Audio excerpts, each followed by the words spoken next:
ఇంకో 4 రోజుల్లో temper release. కానీ ఈ సినిమాపై ఉన్న చిక్కుముడులు ఇంకా వీడలేదు. బండ్ల గణేష్ ఈ సినిమాని పీవీపీకి, సురేష్ ప్రొడక్షన్ సంస్థకి అప్పగించి ఆర్థిక సమస్యల నుంచి మెల్లిమెల్లిగా బయటపడే ప్రయత్నం చేస్తుంటే అవి ఇంకా ముదిరి పీక్కి చేరాయి.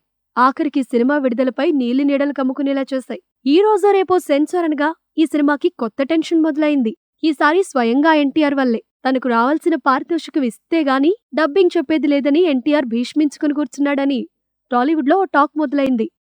చివరి 4 రీళ్లు ఎన్టీఆర్ డబ్బింగ్ చెప్పకుండా వదిలేశాడట. డబ్బులిస్తేనే డబ్బింగ్ అంటూ రూల్ పెట్టాడట. దాంతో బండ్ల గణేష్ బెంబేలెత్తిపోయాడు.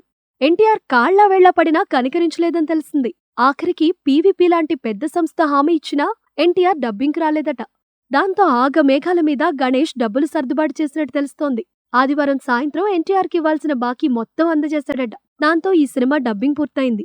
ఓ స్టార్ కథానాయకుడయ్యుండి తన సినిమాని చివరి క్షణాల్లో ఇలా టెన్షన్ పెట్టడం ఏమాత్రం న్యాయం అంటూ పరిశ్రమ వర్గాలు ఆశ్చర్యం వ్యక్తం చేస్తున్నాయి. ఈ వ్యవహారంతో గణేష్, ఎన్టీఆర్ల బంధం బెడిసికొట్టినట్టే కనిపిస్తోంది.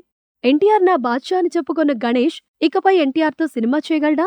గణేష్కి వరుసగా 2 ఛాన్సులిచ్చిన ఎన్టీఆర్ ఇప్పుడు గణేష్ని తన కాంపౌండ్లోకి అడుగు పెట్టనిస్తాడా? అంత సీన్ లేదనిపిస్తోంది.